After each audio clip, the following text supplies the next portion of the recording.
Every time I hear someone say that, it is to me a red flag because being yourself is not an excuse for shitty behavior. She wants to know that the men are really there for her, and so he's reinforcing that, so I think to her that's more important than the conflict and the Mhm. drama. Hi, everyone. I'm Julie. She's Kelly, and we're here to find love. We're back again this week for another Bachelorette recap. Today, we're recapping episode 2 of Jen's season of The Bachelorette. We're joined by our very special guest and incredible friend, Ash Talks Batch. We're so happy to have you here. Hi, everyone. I'm really excited to be here with you guys. Julie and Kelly, you're amazing. I usually try to watch reality TV just like with the Black feminist lens and just try to, make commentary when necessary. I mean, we've done a collaboration before and I did all my gushing at that time, so I'm going to be chill now. But I just have to say, it's just always such an honor to have you on our podcast and also just to have you as a friend. I'm just like, For those of you who don't know us, we're dating coaches who analyze the relationship psychology, dating themes in reality TV shows, especially The Bachelor and The Bachelorette. If you're into this kind of stuff, hit the subscribe button to follow along and join the conversation. You can also listen to us in podcast form on Spotify and Apple Podcasts. we're on week 2 of Jen's season and it was, I guess, in a way, a typical week 2, but we started to see quite a bit of conflict starting to emerge between different men. And I don't know, in a way, maybe it's early for the season. I don't know. I'm curious what you think, Ashley, about one, how you're feeling about the season and how it's unfolding, and two, kind of what's starting to unfold in this episode. Well, I think Jen is off to a great start. The promotions have been really exciting. So from her posters and the different events that they've had going on, I feel like they're putting a lot of energy and effort into her season, and it's paying off really well. I also this is the first time I've watched The Bachelorette that they've traveled so far in week Mm. 2. So I feel like that's another interesting point. They're investing a lot of money in the season and in Jen, and I think it's paying off really well. She looks amazing. And it feels like a classic season in a way, which to me, there's been some really good Bachelorette seasons, like Hannah Brown is one that comes to mind. And so I'm kind of seeing a little bit of parallels with that. And so I think if it keeps going in this direction, it's going to be an outstanding season. Mm. I am with you. The fact that they took all of those men to Mhm. Australia is, I mean, that's expensive to Mhm. pay for all those men's tickets. I mean, usually it's like they start traveling, what, like a few weeks into it, maybe Mhm. like 4 weeks in or something. So to travel so early with so many people, does seem like that's quite an investment in her season. So I do actually really appreciate it. It was really cute for them to like kick off and be, I mean, the kangaroo testicles thing was a little taking it far for me, but I did appreciate just they're already out there doing something really cool and fun. And you're right, Jen has been looking so good. Yes. I'm still like delighted every time I see her on my screen. She's just so glamorous. I mean, Mhm. we'll talk about the Marcus skydiving date later, but when she was skydiving, I was like, why do you look incredible falling out of a plane? Why?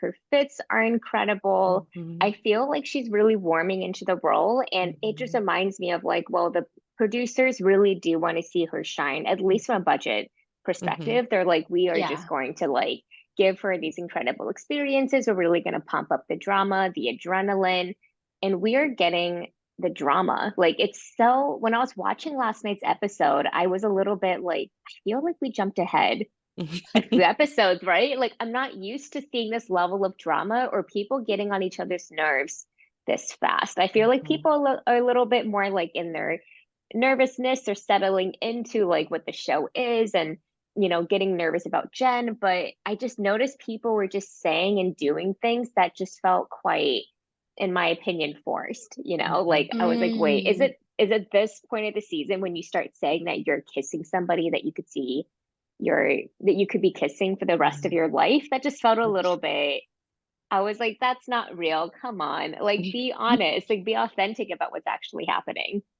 You're absolutely right. There was a lot of things that were going on in this Mhm. episode that made me kind of like turn my head. I feel like we have to start off though by talking about all of the Devin drama. Like, I think that's probably the main storyline that's been Mhm. unfolding. His thing with Aaron and then his thing with Thomas. Mhm. Ashley, I'm curious what you made of all of this as it was unfolding. What did you think about Devin's conflicts with all these people?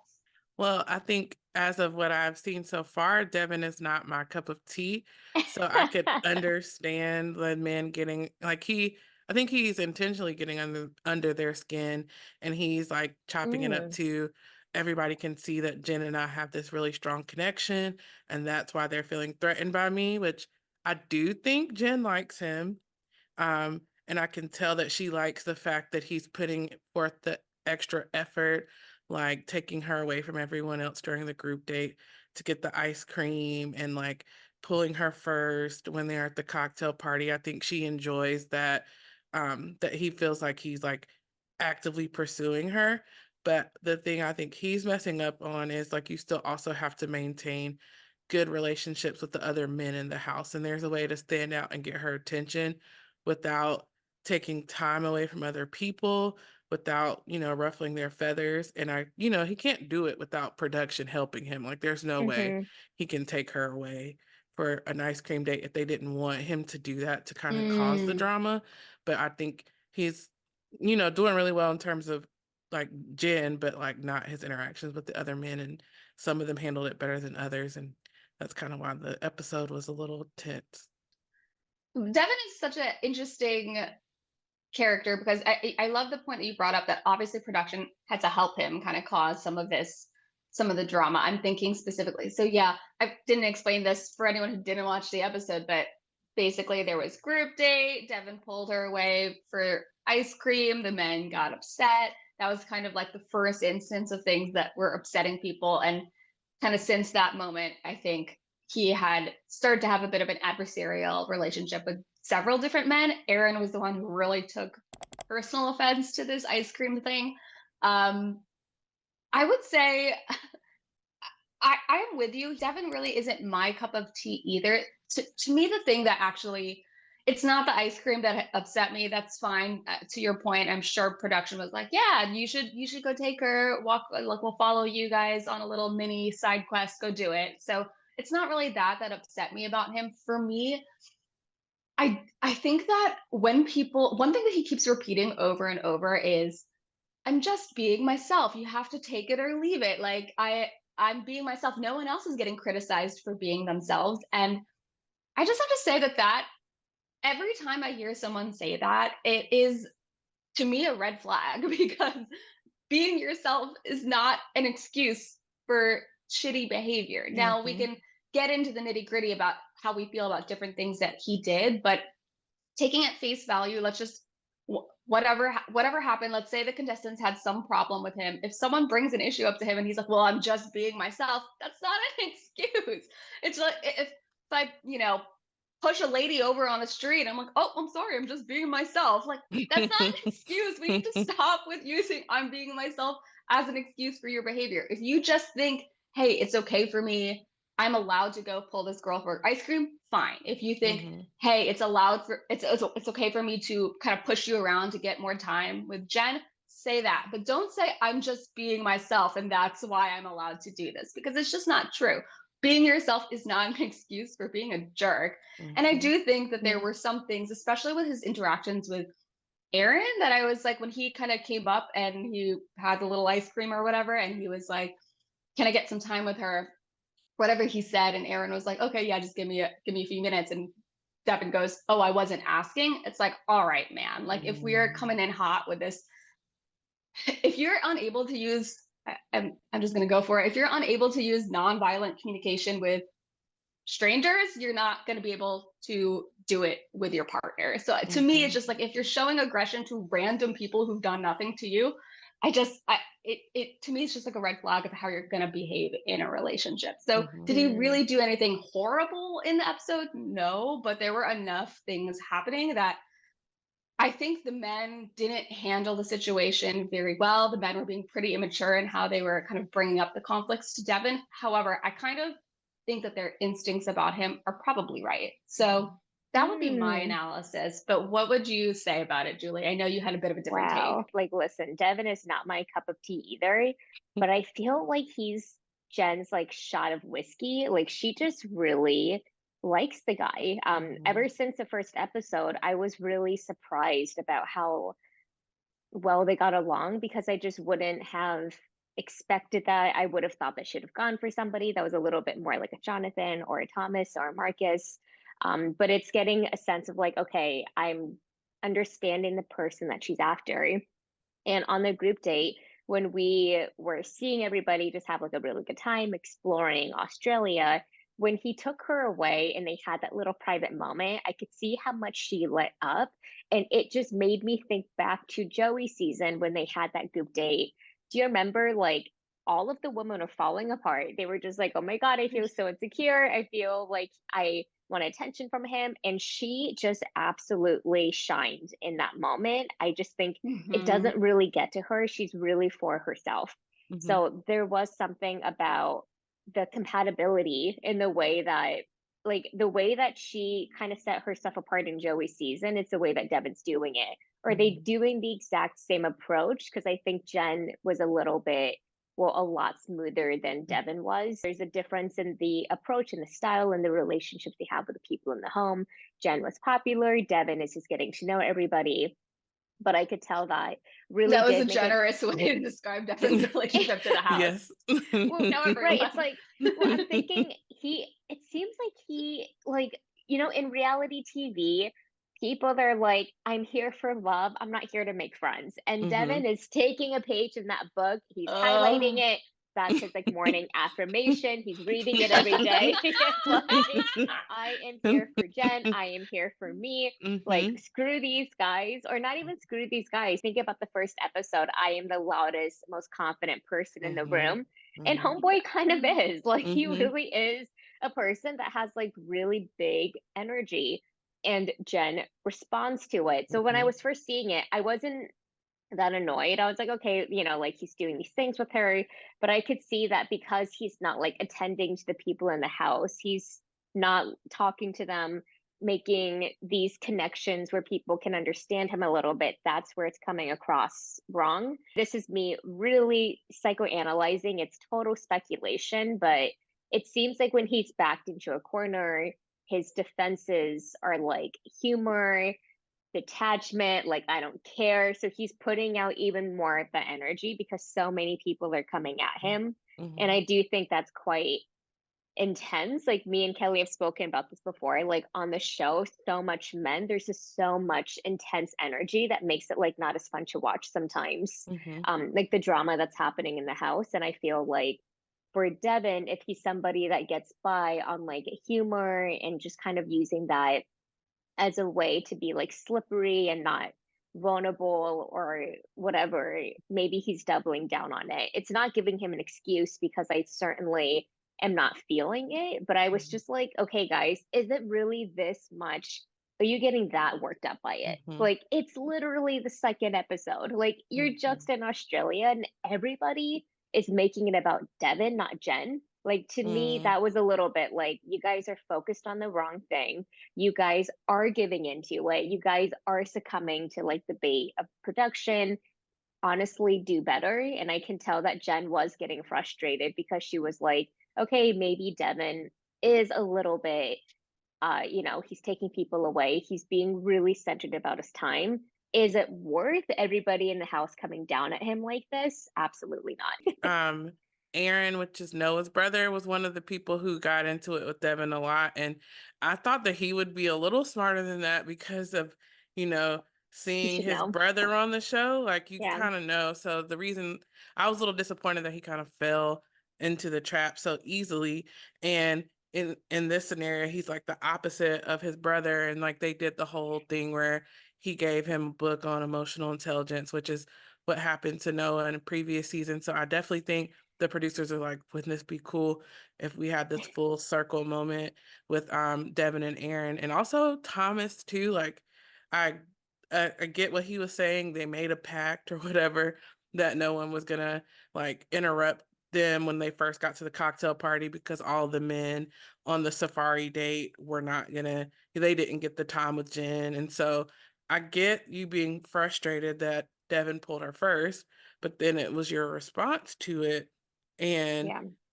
he was baited a lot by Devin because he was out talking to someone. I don't even know who he was talking to. I was like, who is this random contestant? But Thomas was like venting to him. Then Devin approached him And Thomas kept like, he tried a couple of times to be like, go away. I'm over here. Like, but Devin kept baiting him and he took the bait.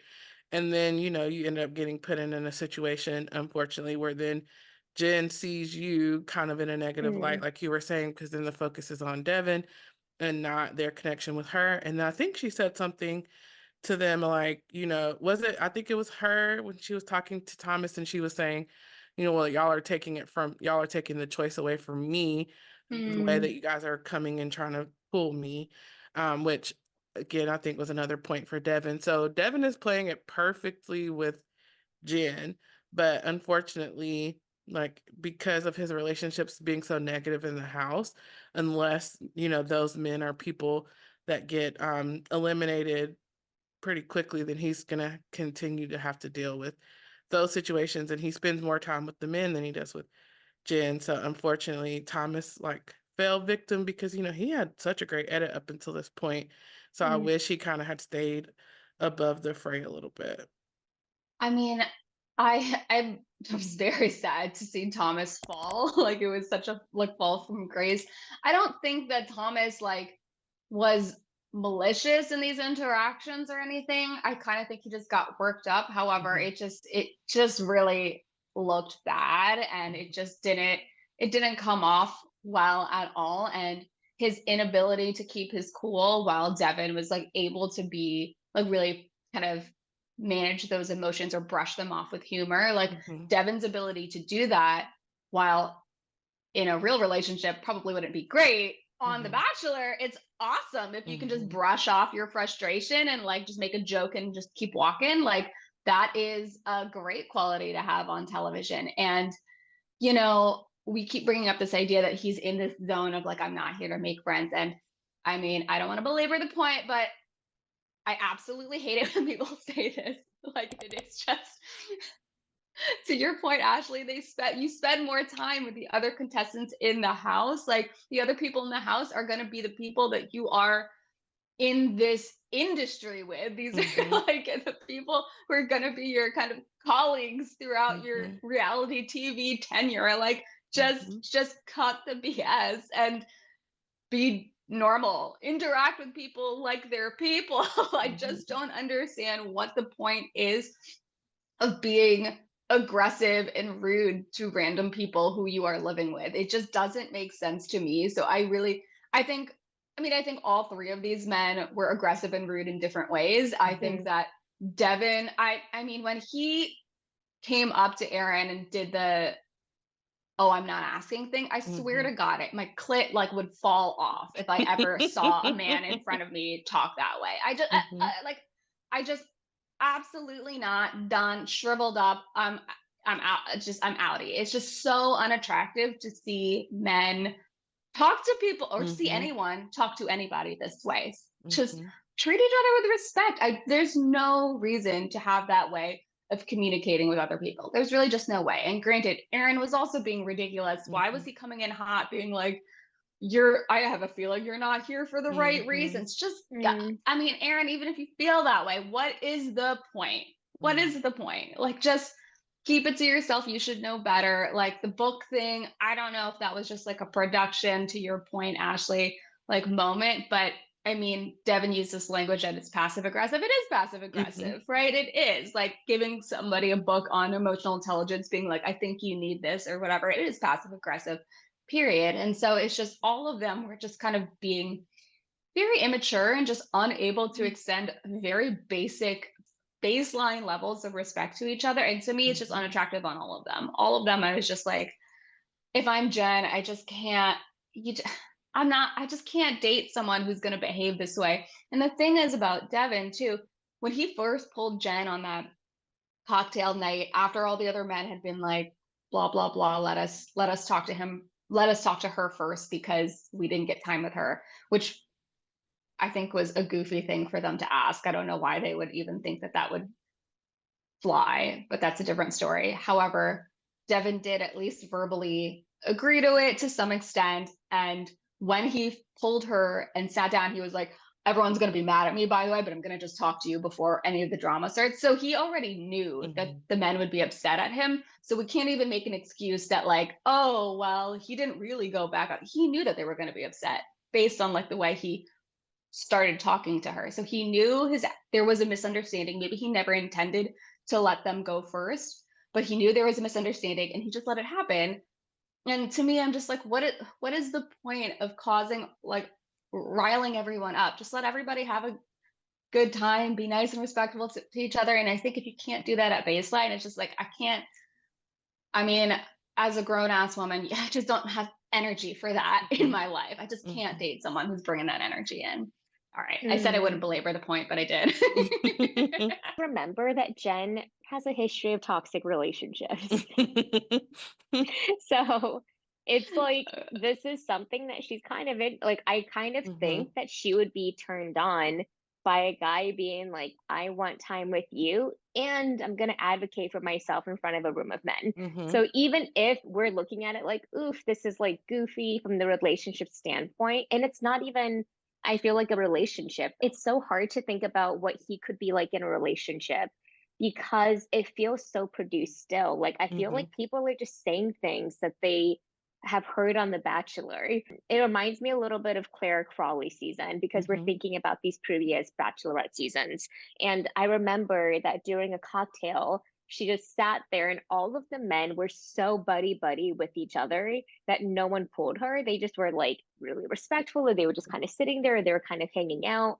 Maybe it's just me, but this early on, it's like just get time with Jenn. Maybe there is no line. Maybe there is no you go, then I go, then you go, then I go. Like, it's a little bit awkward. Like, just pull her, be respectful, of course, to Kelly's point, because you do need to be really thoughtful about the way that you're moving.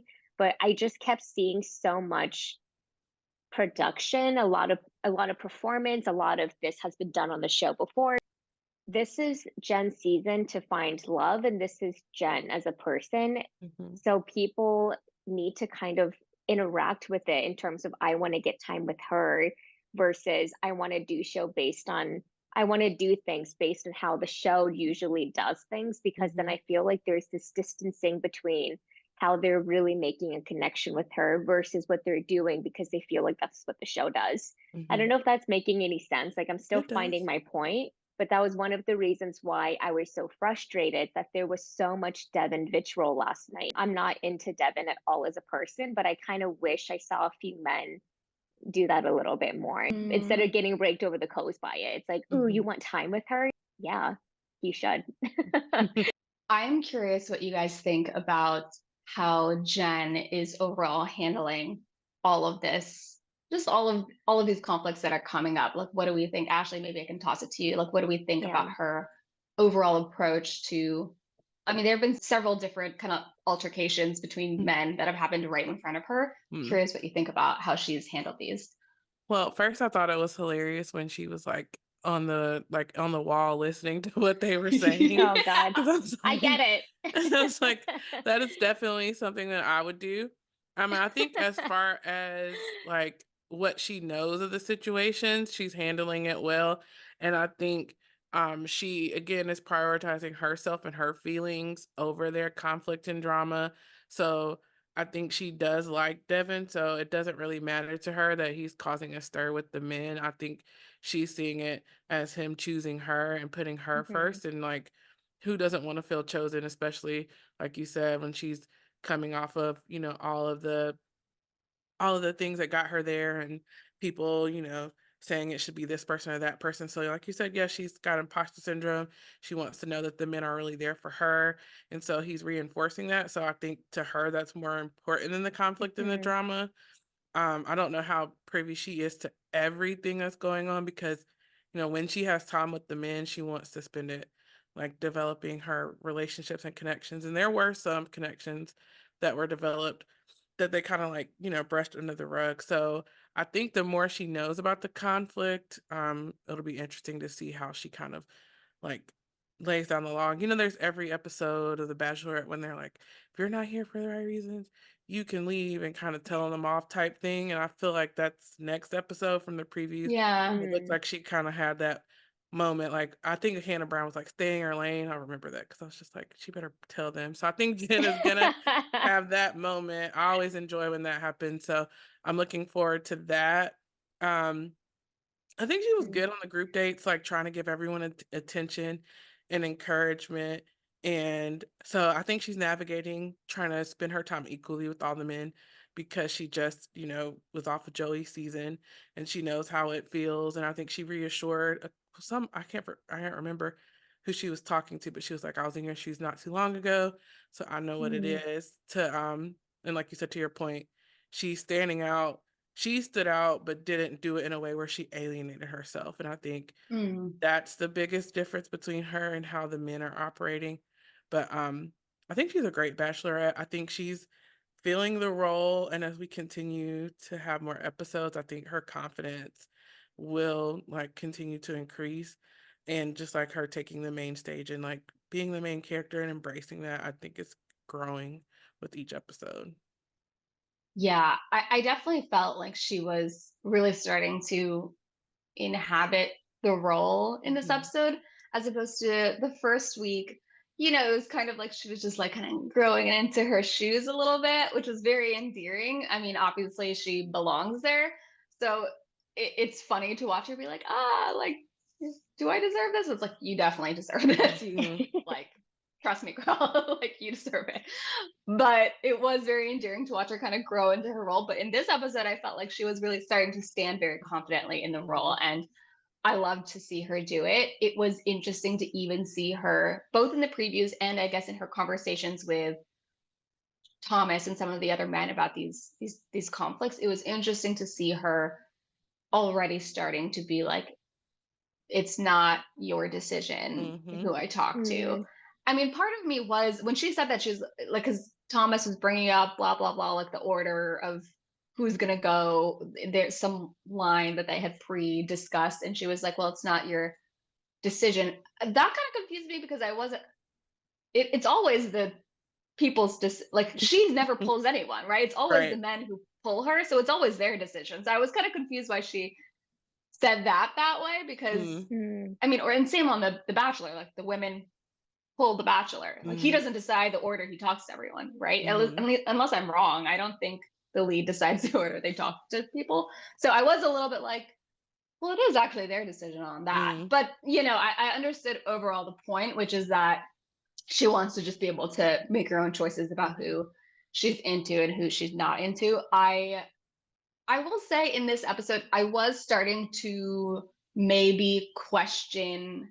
I was already questioning her radar prior to the season, and I'm starting to more question it after this episode. I mean, like I said, I mean, there were enough things that like Devin did literally in front of her that it would make me like pretty turned off. I mean, ditto on Thomas and some of these other men, but there were enough things that people were doing in front of her that I would just be like, ugh, barf.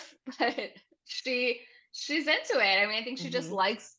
I think she likes the guys who will lay it on thick for her. I think she likes it laid it thick, laid. You know what I'm saying? I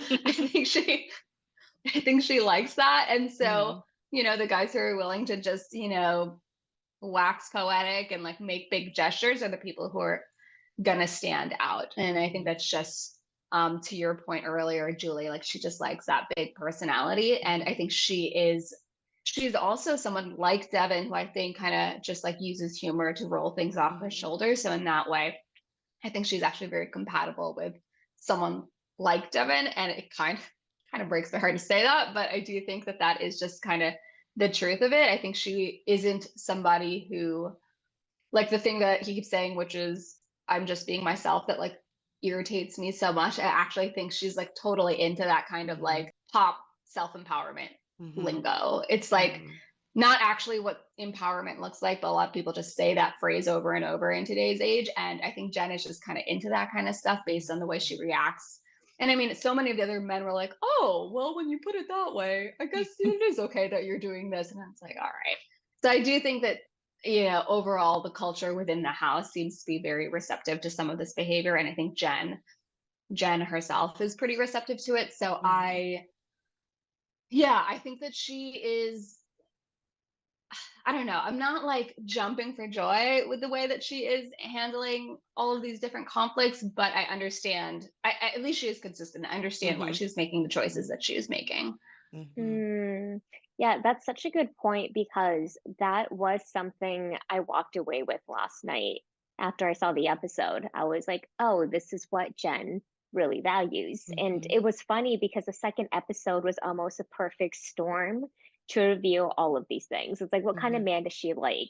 She Mm-hmm. loves a really big personality that's going to absolutely prioritize their connection above everything else, a ferocious love, if you will. It's exactly like if I had to describe what that looked like, it's probably that, you know, like when she was describing it, it's like, what does that even mean? It's like, oh, it's Oh a my love God. that probably fights, right? And then like when Thomas was No. trying to like come in, I want respect. I want all of the guys to feel this way. If Jenn has been around men that have made her feel like we're deciding for you, you're not making these empowered choices in terms Mhm. of like, I think she took that the wrong, or she didn't take it the wrong way. I think she took it in a way that projected some of the Mhm. past stuff that she had worked on, where she was like, these Mm. men are trying to make decisions for me, like this is my show. And I think that really came out when she was talking to Thomas, and that kind of showed off her irritation, and was a theory that I suspected was going to be like Jenn's whole plot, which was her finding her voice, her choosing herself, her doing Mhm. what was best for herself, her trusting herself. If they had to pick a villain, it's almost like they chose the wrong one. Like they chose the Mhm. person that Jenn is actually going to go Mhm. far with. It's not like other villains in the past where I think it's going to, maybe it will, maybe they will fall apart, but I just think that at least this early on initially, I was just a little bit like, I think that in that situation, she would see Thomas as the villain instead of Mhm. Devin. She's like, you're doing Mhm. all of this stuff, like, not Mm. into it. This guy is actually doing things that I enjoy. I have hope that she will grow into these other relationships we do Mhm. see of other men in the house. But Mhm. I think, in particular, the whole Devin conflict situation, it might be her like repeating some past stuff from like, Mm. oh, Mm. I'm kind of interested in a guy like this. I'm on a show that's kind of unfamiliar to me. Maybe I'm just gonna like go with that, you know? So I don't know. That's what I kind of see happening. I'm like, oh, she's going through so much growth right now. You know, it's interesting. I actually don't know. I think the audience, from a quick glance at Twitter, which I don't even know if people really use it anymore, but Mhm. from a quick glance at Twitter, it does seem like there's pretty mixed opinions on who the villain of Mhm. this Hmm. situation Mhm. is. Some people think it's Devin, but a lot of people think it's Aaron or Mhm. Thomas. So I think it's a pretty mixed bag. I don't think there is like consensus on, like, I saw some people being like, I don't think Devin did anything wrong. And it was kind of reminding me of like how aggressively people were like defending Maria in Joey's Mm. season, even though she Oh yeah. very much did some things that were not Mhm. great to those other women. So it was kind of reminding me of that. So it is possible that the kind of larger fandom Mhm. isn't seeing Devin as the villain of the situation. That Yeah. I agree. I saw similar tweets. I think the difference between Devin and Maria is that like Maria at least was like, she had other women in the house that were aligned with her and were connected to her. I feel like Devin is kinda ostracizing himself. There was one guy that was like he was like, "Let me tick, bro." Like, there's one guy that was just, like, agreeing with him, like, "Well, at least he's consistent." But I think, when you've watched the show long enough, you kinda just see things for what it is. Like, you can because, like, you to your point earlier when you were saying it's not Jen's decision who gets time and who pulls her, it's really production. Production knows mm, Yeah. that they had that conversation earlier. Jen was not privy to the conversation that the men had when Devin kind of promised that he wouldn't pull her first. So I'm sure he was told to pull her first or allowed to pull her first. So oh, interesting. everything, I think everything is more just like, let's carry on this storyline. They planted the seeds of these men didn't get enough time. And I do think, they're like, we could possibly get eliminated. I have to spend some time connecting with her. I have to stand out. I have to make her remember me. And if you don't have the group date, Rose, which I think, there was only 2 people who got that. And, unless you had the one-on-one date or a strong connection, you are vulnerable. So I think everybody's coming at it from a place of like, I just want to make it further for myself. And I think Devin Exactly. should have realized you had the time. You had the time on the group date. You had the solo time. You've also pulled her at the what is it? The not the cocktail party, but the group the after party of the After group party? date. Yeah. Yeah. So he's had like at least 2 instances of quality time with her. So like he was going to get a rose. So I feel like, you have to at some point be like, okay, production wants me to do this. I'm going to stand out to her, but also you have to deal with everybody else when Jenn's not there. So the one thing I will say the episode did was kind of make everybody like kind of show everybody a little bit of badly. Like Devin had some qualities that weren't so great. Aaron had some qualities that weren't so great. Thomas had some qualities that weren't so great. So it was not really skewed to make one person look like worse Yeah. than everybody else right at this moment. But also like there's probably gonna be a 2-on-1 with one of them. Like it's just like setting up future, like this conflict is gonna continue next week. Ugh, Absolutely. I think all 3 of them looked pretty bad. bad in the Mhm. situation. I was like, y'all, I just need everyone to just clean up the act. It just to your point, Ashley, it's like you got to just know that these producers are just looking for the little seeds of like, can I turn your storyline into the conflict storyline, into the drama of this episode? And like, I think people just kept taking the bait on stuff like this, and you know, there's so many factors to like really keep in mind when you're in this house. It's like, you got to really focus on Jenn, make those big moments, make sure you have the time. Then there's also like, don't start shit because you will end up in a villain storyline. Like, don't like stir shit up for no reason. Like, don't like get in people's faces. Don't make beef out of things that aren't really, you can't really control them. Like, just there is a level of decorum that I think is appropriate in any communal, in a society. I mean, there's a level of decorum that is appropriate. And then also you're trying to balance like, okay, here's what production is telling me to do. Here's what I need to do because there are cameras on me. So there is a lot of things. And so I do give a little bit of grace to everyone in the situation. It's very complicated, like all the different kind of factors that you're trying to balance. And also everyone looked really bad. To both of your point, they definitely fell into production. And that's always something that when I'm watching the show, when it's heavy handed, I just almost can't even talk about someone's character because I'm like, what would I do in that situation? And I would probably do something that was unlike me if I was dealing with, I want to get a rose. I want to get time with this person. Production is probably coming up to me and telling me, do this, do that, or they're advocating for me, they're pretending to be my friend. I'm thinking in that situation, I would probably act like a Thomas. Like I would probably try to, right? Like I would take the person away from the lead and I would have this conversation. I would try to use gentle communication to like convey my point, but I wouldn't be able to zoom out. And I felt like everybody didn't zoom out. Everybody just got caught in this ecosystem of production.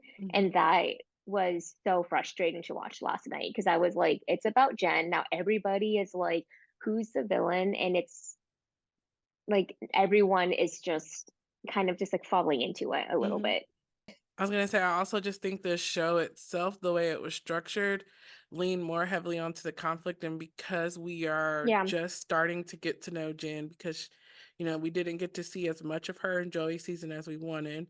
And so, like, we're getting introduced to her, how she works, how she ticks, to use Devin's terminology.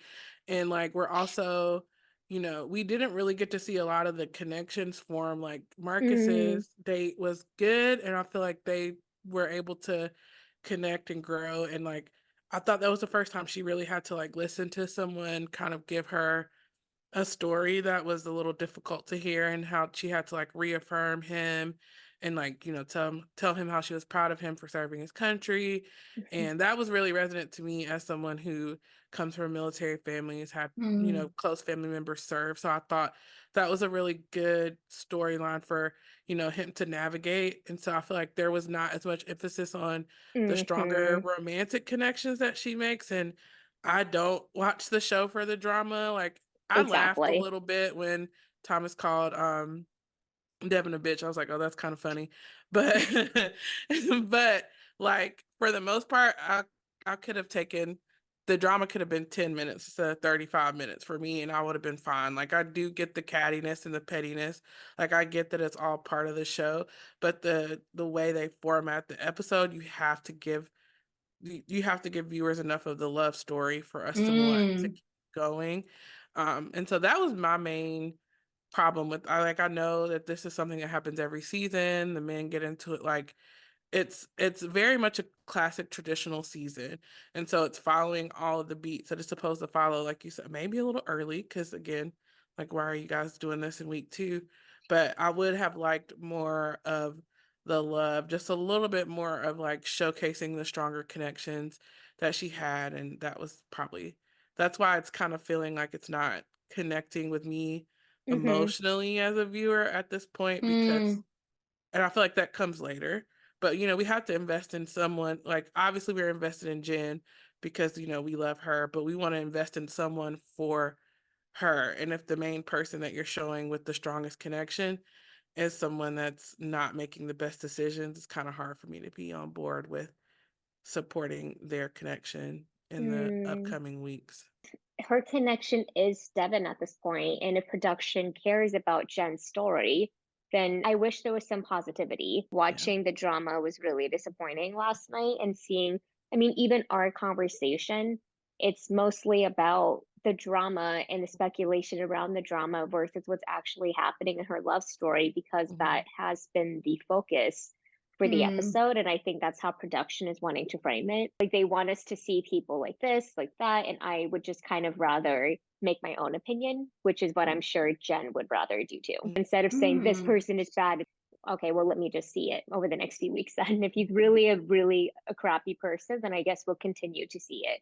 But like, we don't need to have 40 minutes of the episode dedicated to like how crappy he is. It's like, I don't know. I don't know him well enough. Yeah, it is an interesting question of, I mean, I guess this is like a general criticism of the franchise, because I do feel like overall, like most seasons is focused on the conflicts. And so I always feel like we get to the end and I'm like, what? Those two? They were in love? Like, what? Most seasons I feel like I do feel that way, to be honest. So I guess I wasn't personally as like bothered by it this episode, and we should pivot to your points, both of you, to talking about the standouts. My last thing that I will say about this whole situation is that as you were talking, Julie, about like how you would move in the house and how you would probably be a Thomas and try to pull some, I was thinking about how a lot of the criticism related to last season, like I think maybe like Leia and Maria, or Sydney and Maria, I can't remember. But people were like, why didn't they just pull Maria one-on-one to have a conversation and like talk it out? I think people had like had that kind of criticism. I think it was for Sydney or Leia, I can't remember. And so Thomas did do that. He pulled what's his face, Devin, to have a conversation. And so theoretically, that is what people wanted from the villains of Joey's season. And Thomas did it this time, but he's getting the same criticism of like, why did you pull him? Why didn't you focus on Jenn? So it does feel like a little bit damned if you do, damned if you don't. It's kind of like anything that you do is going to receive criticism on this show. And all to say, I do think it's like a very like fine dance that everyone is trying to do. It's like, it's so hard to come off well on this show. I mean, I think the real pitfall, of course, was like the way Thomas talked to Devin, which also wasn't great. Like, I didn't love the way Devin talked to people, didn't love the way Thomas talked to people. And like, I think that's really where the pitfall was.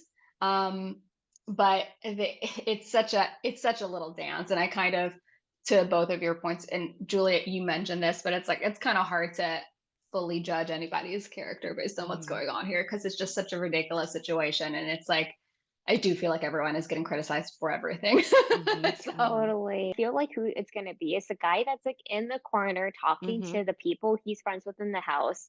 That is the person you want to be when you're on this kind of show. Just like don't get in the yeah. middle of all of this stuff because your connection is so tenuous that anything, just like in dating, anything can snap it if you're just like, oop, I'm not feeling you. So I would just step out of it, like some of the other men have. And I think that's so much the smarter play. But everybody, let us know what you think down in the comments. We have so much to say. There's so much nuance and perspective, but then also everyone is just pretty crappy. So let's talk about it down below. And by the way, if you watch this point of the video, you're not subscribed yet, please hit that subscribe button. We do this every single week, recap every single episode of Bachelor, Bachelorette, so on.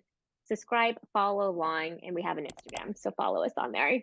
Now to the real heart of the episode. Let's talk about the love stories that we're seeing on the screen. Ash, would love to hear what you're feeling about the men, if there's any standouts, what you're thinking about. Okay, does Jenn have a connection of this person or that person? I can't wait. So when I think of standout time, I'm of one mind, like I like this person for myself. And then I'm also like, I like this person for Jenn. So Let's hear it. one of the standouts to me is Grant. I'm in my 30s, and so he looks to me like a basketball player I would have liked back in the day. Like he looks like very much like an NBA player from 2009. And so I think he just has like a kind of old school, not old school because I'm not old, but he has like a, a different generation type of like fine. Like I think he has like the one earring. I feel like he probably still wears like a baggy suit like LeBron did on like draft day. But I think he's cute in like that kind of way. And I like the whole conversation she had with him, and when she was like, what if your name was Grant Tran? And he was like, oh yeah, I like that. And so that was a very cool feminist moment for me. I also Yeah. really like Jonathan, the one that came in the scrubs. Like you have to be fine to pull off like that reveal and still be hot. And I was like, Because can you okay. imagine if it was disappointing? Right. You're He just actually fulfilled it. I was like, oh, he's hot. So he's been funny on Instagram. Like he's posted a couple of reels with like the scrubs or whatever back on. So I like him a lot. I think they had a cute connection. He had like a nice little fit with like the blue pants, the black top, and like the crazy socks. So I like him a lot. Those two, Yeah. yeah. I think he's cute. He dresses well. And he's, he's had a little flirty moments with her. And so I like them. And then the Dylan guy that corralled the snake. I don't think they have a connection, but I liked that he got the extra time. I think those are really good picks. I also liked Grant a lot. I'm a little bit scarred by, we did a cast bios episode with Renice from Kicking It with Ray, and she had clued us in the fact that he might have ties with some like Jan 6 insurrectionists or something. Grant? I think it was Grant who she said that. Someone correct me if I'm wrong. So yeah, I feel like a lot of Jen's season, like so a lot of the such men. a tragedy. I know, because he's so beautiful. I'm like, every time he's on my screen, I'm please let it not be true. I'm sorry for even spreading this rumor because I don't know, but I'm like, please let it not be true because he's so pretty. Wow, that's a shock. I am genuinely shocked. Somebody correct me if I'm wrong, if this was about somebody else. He's so pretty. He's cute. And so it is so disappointing. I'm hoping that's just not true, but taking it at face value from the episode, I'm with you. I really thought that little conversation was cute. I usually don't love it when men are like, let's see what your name looks like with my last name. I'm usually a little bit like, all right, calm down. But I like that Jenn kind of took that playful energy and like spun it into like a more feminist moment of like, why don't you take my last name? And he was totally game to play ball with that. And so I did like that conversation a lot. I thought it was very cute. And I feel like he, to your point, Julie, is someone who's just been giving her consistent attention, not getting kind of embroiled in all of these conflicts in the house. He's just been pretty just in the background. I think he had like one little comment in one of those group conversations. He like threw in a little comment that I was like, Grant, don't, please just keep it to yourself. Keep out of it. Yeah. Don't say anything. Just zip it. But so I Everyone did looks so also, bad. Yeah. oh, I know anything you say, it's not gonna look cute, so just keep it to yourself. But I did overall, I thought he seemed really cute. I did like him a lot as well. I liked Dylan and Jenn's conversation quite a lot. I thought it was so cute. And I have the same problem as you, Ashley, of like I'm having a problem like separating who I would like personally versus who is good for Jenn. I think Dylan is someone who I would like personally as opposed to a good Jenn match because he was kind of like shy. Like he was like a little nervous. He was talking about like being a little bit like just being maybe like a quieter soul or like having grown up a little bit. I don't know if he used the word quiet or shy or soft spoken or something like that. He talked about this and I was very endeared by it. I found it to be very, and again, so this is like maybe a total me taste thing because that's absolutely not what Jenn likes. Like Jenn likes a big personality. So he was saying that and I was like, oh no, this is not gonna work on her, but it's totally working on me. So while he was talking, I was like, oh, I'm so excited for you to just like grow up in this little franchise and like meet other like great girls who'll be into this kind of thing, but it's not Jenn. But I did really like him. There was something else that he said, I can't remember what it was, that I found to be so endearing in his conversation with her about thinking about being like insecure. Am I correct? Is that what he was talking about? Like being insecure about like feeling like he was like nervous in the house because like the other guys are so great. I was like, Dylan, please, you're the only person I would even consider talking to in this moment. Like, just don't, please don't downsell yourself. So, but I did find it endearing. I do find humility like to be a very endearing quality as opposed to just like chest beating. Like, so I do feel like there's so much of people in the house who are just trying to be puffing their chests out to each other. And I love that Dylan was just like, yeah, just come chill. And so that was such a good energy. But again, I don't know that it's the energy for Jenn. So I don't know if I would say that I can see those two actually working out.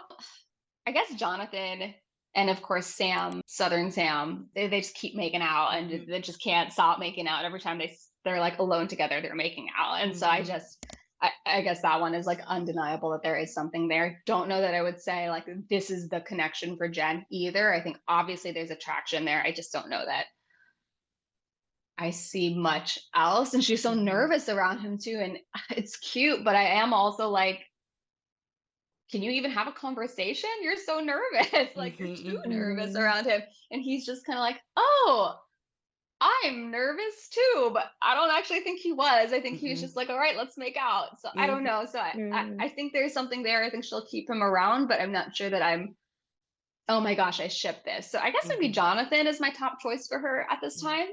And I like Jonathan. He's very, very handsome and seems like he has a sweetheart. I felt the same about Sam M. He's just a hot guy that she likes making out with. And I don't love that he's not nervous around her. I love Jonathan. I agree with like the whole ballsiness of his first night entrance. And man, he continues to give and serve in all of the best ways. I like Hakeem, not for Jenn. I just think that he is just so funny. And he's just such like a bright light. Whenever the episode focuses on him, I just crack up when he's on the screen. And I liked the date of Marcus. I like just how natural and easy and slow the connection is developing. It seems like a slow burn that will actually become something more substantial. I liked Marcus. I don't know why I'm hesitating, but I liked him. I think something actually about their evening portion of the date, Ashley, you brought up, like he brought up this just completely intense, like heart-wrenching story about this experience he had where he was seriously injured in Afghanistan. He was like hit by a grenade. I mean, when he told the story, it was like shocking, like how intense and visceral that I mean, he even started tearing up a little bit. I mean, it was clearly such an emotional experience for him, and of course it would be. And I was a little bit like actually not sure how I felt about how Jenn responded. Hmm. She didn't actually say thank you for your service. I don't think she said that. I don't think she actually said much. She was like, thank you for sharing. And I was like, Mm, that's so brave of you to say that. I'm like, it's not brave of him to say it. It's that's brave that he crazy. experienced Hmm. it. Like this whole thing Hmm. happened. Jenn again has talked, I think in Joey's season, she did talk about the fact that she isn't the best at being vulnerable and kind of getting into the emotional aspects of things. So I think that this is something that we do know about her. But in this conversation, I was like, oh my God, this man is really opening up, like really sharing this like really just like out of this world wild experience, a life or death experience that he had, that it was so intense. And I felt like she kind of really couldn't hold that space for him. I feel like she Mm. was a little bit like, there like I was like, Yeah. Yeah.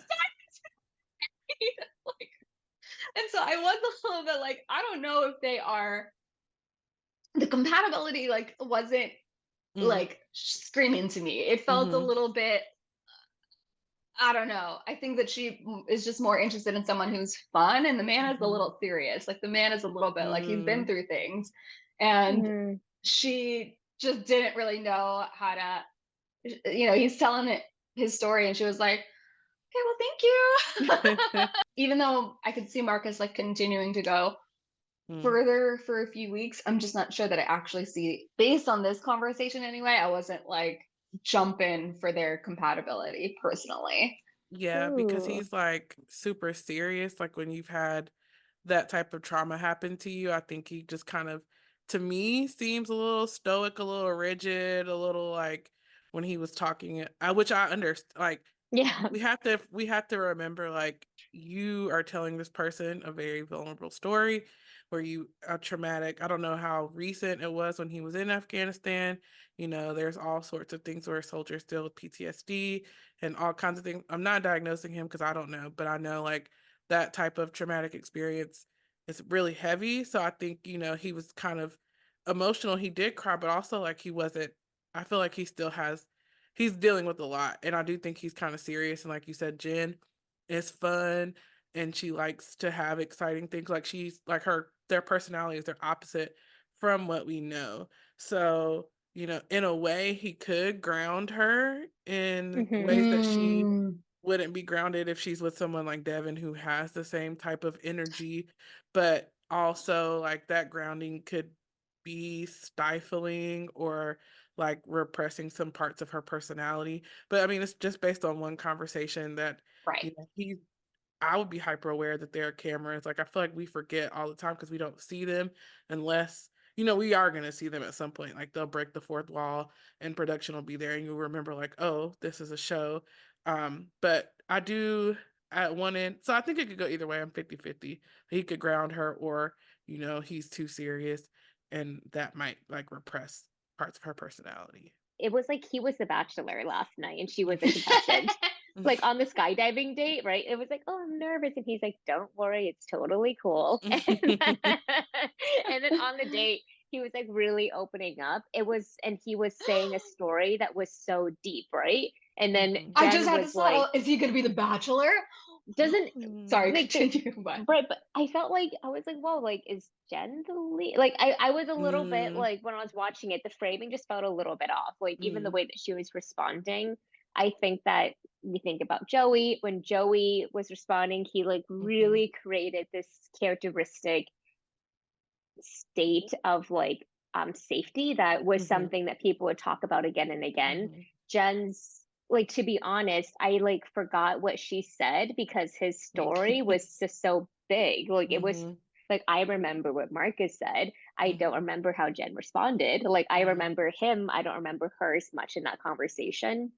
So I was a little bit I like I'm kind of hoping that like maybe she has gone through some experiences also like with her dad and mhm, her parents being immigrants and working since she was 14. That stuff is definitely extremely traumatic as well. But I'm like, can she open up about it? Has mm, she even sat with it? Has she reckoned with it? Is this mhm, going to be the first time she's opening up about it? Whereas Marcus feels like, to Kelly's point and your point, Ashley, like certainly talked about it to some people, to like himself, to therapy. Like he's evaluated what life means to him. I think he's much further in that journey. And Jenn was just kind of like, whoa, thank you.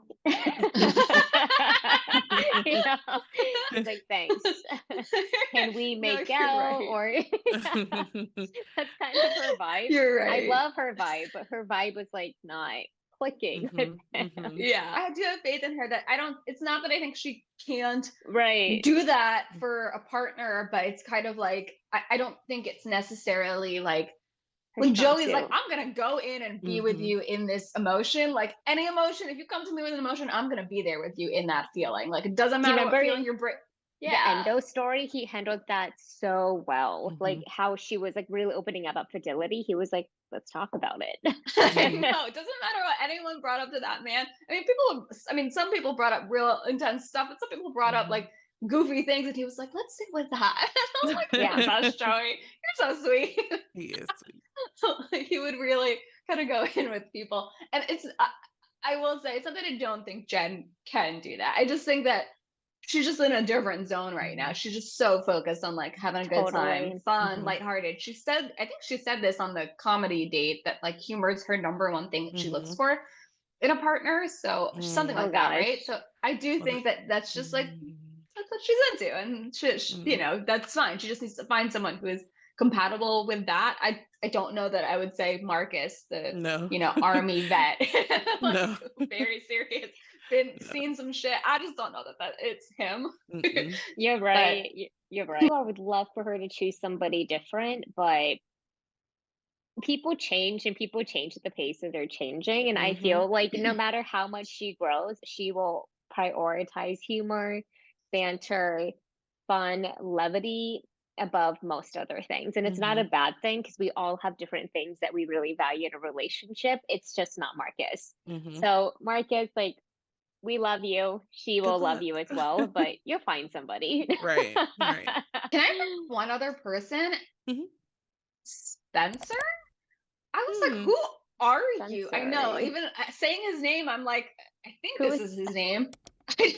There was a guy who, yeah, they like had a cute little make out, and she said to the camera, like, I really like Spencer. They had, it was not Sam, and it wasn't Jonathan. It was Spencer, and I can't remember the scene. I can't remember what they talked his about. face. I can't. He I remember has his dark hair, right? Dark yeah, hair. yeah. He's white with dark hair, and I don't know. He's a very nondescript person, but I just at some point they were making out, and I was like, "Who is this? Like, what's happening? Where did he come from?" And so that was like a. I mean, to the point that you made earlier, Julie, of the right role is to be sitting in the background, like no one notices you, and you're slowly building your connection. He was one that I was like, I have no idea who you are, but you're making out, which is probably a good thing. Like that's probably maybe this guy is going to have a little bit of a comeback or something, like a reappearance story. The Bachelor that I think of often, whose winner I did not really notice until like week 4, was Ari. His Lauren, right? The girl he ended up with.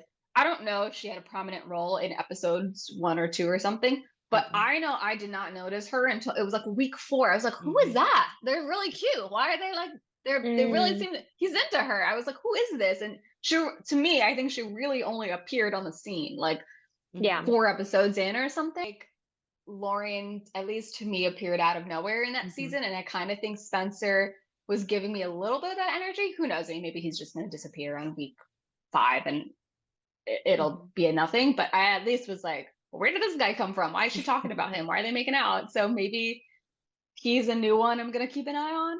I couldn't tell you a single thing about him or what they talked about, but I'm going to keep my eye out for him now. And I think he was in the previews for the next episode. It looked like he got a solo date, like he was dressed in a suit. So possibly, you know, there is a stronger connection. I think he gets a one-on-one either next week or in the future. Don't hold me to it, but I'm pretty sure, because I was texting my friend like, okay, Spence, because she liked him. So maybe. I need to Google this guy. I can't even remember. Yeah. I think maybe him and Jeremy talked a little bit But I was like, oh, he's kind of cute. He's a little older, like 29, which isn't older. But I was like, Jeremy's kind of cute. He's kind of low key in the background, so maybe he'll step up Okay. too. Julie had a whole whirlwind with Jeremy.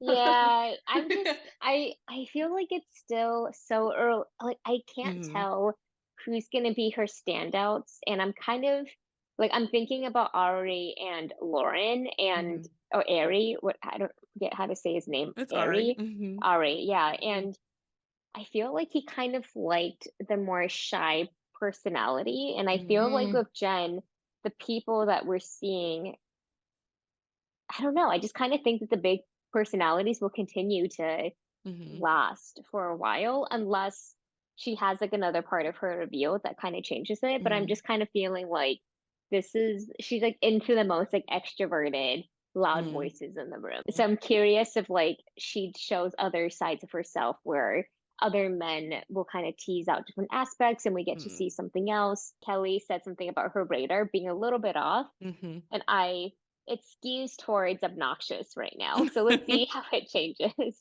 Yeah. I do think to your point though, like the person who wins kind of gets buried in the edit and they're Hmm. not going to really put them in a lot of the drama. So Exactly. that does make me think that, she has a stronger connection with Devin, but if he was the winner, like he would not be getting I think this so. drama filled edit. So Exactly. the sleeper picks are probably the better ones to go with. Hmm. interesting. Okay, very, very interesting. Ashley, do you have any final thoughts? Any other things that stuck out to you from the episode? Highs, lows, things that are just still kind of percolating in your mind? I think this season is a little bit under construction. I'm not really too sure of like what the vibe is. Hmm. I think it's still finding its footing, but I think Mm, Jenn is a strong lead. Hopefully, as we get to know more of the men and get rid of, some of the drama, we'll get to see some of their personalities. And, I don't mind that Jenn is the most dynamic person because it's her yeah. season, so she should be. But I, am hopeful that some of the men can kind of grow on me. The ones that are great are kind of getting buried, like we said. But I like this season. I'm enjoying it so far. The drama of last night's episode, wasn't my favorite, but there's always that. So it just seems like it's sooner than normal and we haven't gotten to gel with the season and everything. But I'm loving Jenn. I think she's a great bachelorette. I think there's no one else I would have wanted it to be. I don't think I would Hmm. be watching it if it was someone else. So I'm really glad that it's her. I'm glad that she's being herself. I'm glad that, she's imperfect. Like we said, she's choosing people who, you know, might not be the person that like the audience enjoys, but I like that she's, standing up for herself, asserting herself, making mistakes, having fun. That's all going to lead to a good season. And so I'm just enjoying watching her kind of navigate this whole experience. Yeah, I fully agree with what you're saying. I am excited to see more of Jen's season, and I'm excited to see her create these connections with the men that she's going to start to take more seriously. Like it's Hmm. still beginning of the season, so a lot of it is like weeding out those Hmm. people, but I have hope that she's going to find love. Oh. I mean, I keep thinking to what she said in the preview, which is, I know what a bad decision feels like, and I'm not going to do that. And you know what? I actually do. When she says that, that actually to me, even though we keep talking about the fact that like we're not so sure about her radar, I actually sort of wonder if once she starts like really like, all right, I'm gonna really pay attention now. I kind of think that she will, like, I think her intuition is gonna kick in and help her really make the right decisions about the men and make the right decisions about who she wants to move forward with. So I have faith that she's gonna really get there. I'm enjoying her a lot as the Bachelorette. Ashley, you brought this up, but she does kind of remind me of Hannah Brown in a way, just like a little messy, a little imperfect, or just a little bit like all over the place, but so fun, so endearing, and just like a delight to watch. So I'm really enjoying this season so far. I mean, yeah, I'm confused about where this is all going, but Mhm. I'm liking it. I'm enjoying it quite a lot. Okay, well, Ashley, thank you so much for joining us for this recap. It's always so wonderful to collaborate with you. It's so great to hear your perspective. And I always love how much it's like, you know, everything about this franchise. I feel like you're always able to really give like such good perspective on like the storylines and what's going on. I feel like that really helps me kind of refine my opinions about some of these men. So thank you for all your contributions to this conversation and to Batch Nation. Thank you. I'm gonna keep up with your conversations and the things that you have throughout the season because I genuinely enjoy hearing your takes.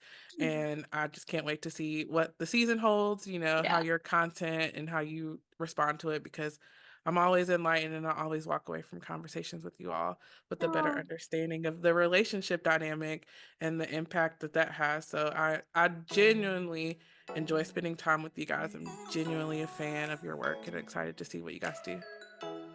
Yay. And Jenn. Throw her in there. Oh, amazing. Okay, well, this is so wonderful. Thank you all for sticking around to this part of the video. Make sure you subscribe if you're not subscribed already, and we will see you next week for week 3 of Jenn's season. Bye.